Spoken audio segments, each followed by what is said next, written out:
This is my one-sided note card. This is my UFID. These are my 5 audience members.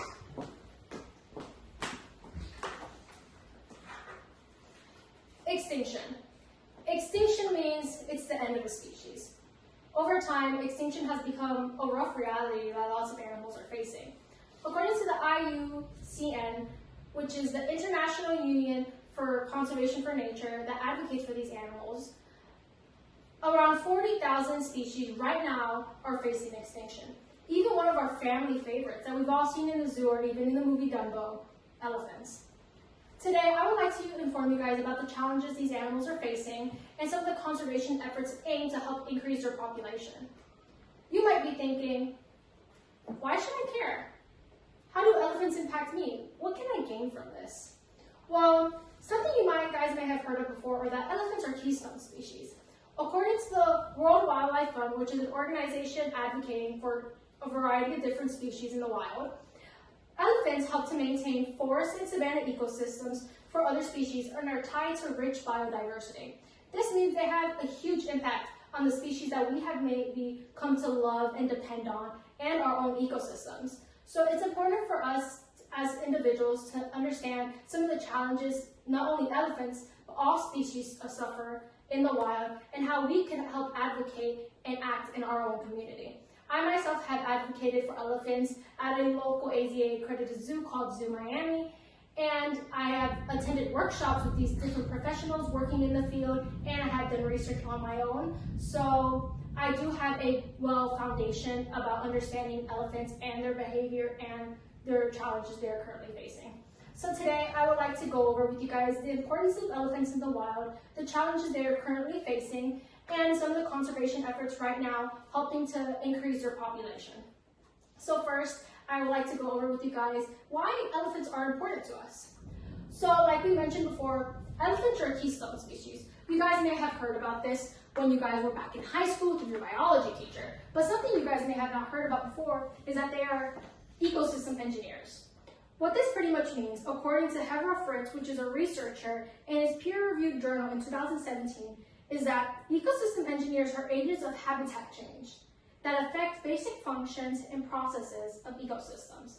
What this pretty much means is through their natural behavior, they have a huge impact on the ecosystem and its surrounding species. So some examples is as they walk around through the terrain, they leave these huge puddles. These could act as small ecosystems for smaller species in the environment. They also tend to uproot trees, tear down bark. This kind of clears out the terrain. Knocking down these trees create a habitat for smaller species, and it can also bring food from the top of the trees down to the lower levels where animals may not be able to reach. So just through their natural behavior, just as being an elephant, they have a huge impact on other species. As their population continues to decrease, they're having a huge impact on the surrounding species. So not only are elephants really important, it's important for us to understand the different challenges that are decreasing their population. So next, we will go over some of the challenges they face.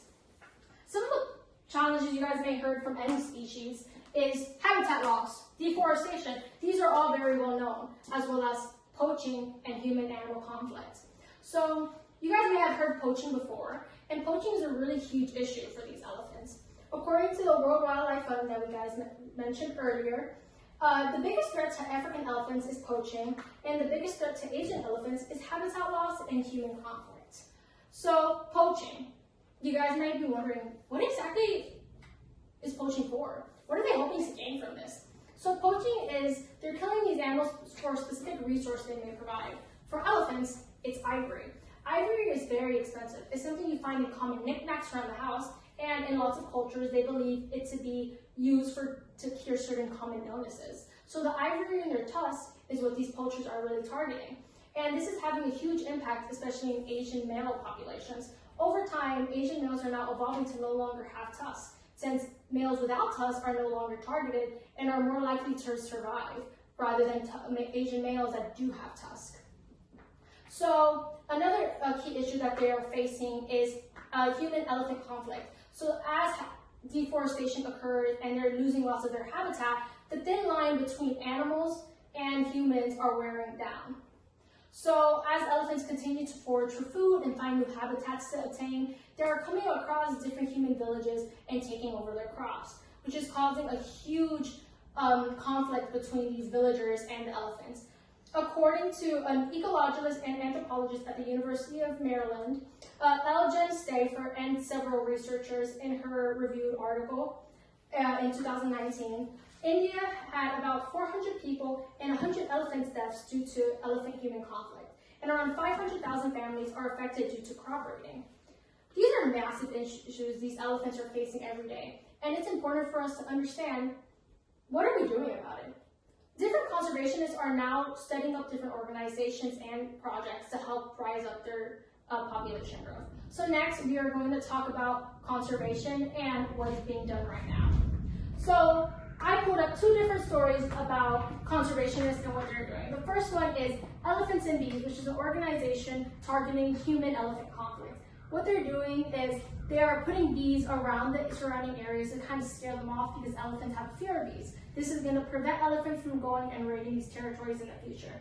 Ken Ramirez is a human behavioralist that is using remote training to navigate elephants through their yearly migration route to avoid poachers, and is now currently helping increase their population. So today I would like to go over again what we learned. We discussed the importance of elephants in the wild, some of the challenges they are facing, and some of the conservation efforts going on right now. I want you to picture the last time you saw an elephant. Whether that was through a movie, such as Dumbo, or you went to the zoo with your family. If we continue to become educated about what these animals are facing every day and some of the challenges, we could help prevent them from becoming lost forever. And maybe one day you could bring your own family to the zoo and be able to tell them all about elephants and how they overcame their challenges. So I would like to answer any questions you guys may have about my presentation. What are individual zoos doing to help conserve elephants? So zoos do play a really big part in conservation. So one of the ways that they do this is through advocation.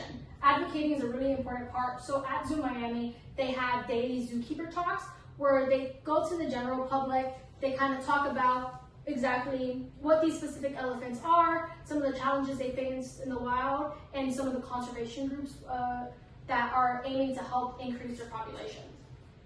How many elephants are poached a year?